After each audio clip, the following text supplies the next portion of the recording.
Assalamualaikum warahmatullahi wabarakatuh. Wilujeng enjing patepang deui sareng abdi Rizka dina acara Warta Sunda ngeunaan tomat momotaro dibudidayakeun di Lembang.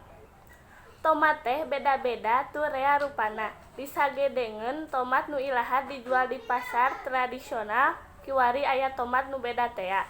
Nyaeta tomat momotaro. Hargana kawilang mahal. Eta tomat teh dibudidayakeun ku patani Lembang tur dierong boga pangaji anu mahal.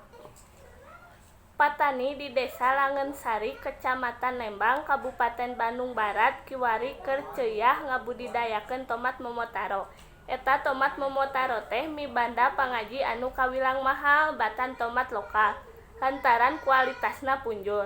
Pareng mangsana panen muput tomat momotaro teh henteu bisa sagawayah, kudu luyu kana aturan sangkan bisa awet turta pangajina bisa tetep punjul.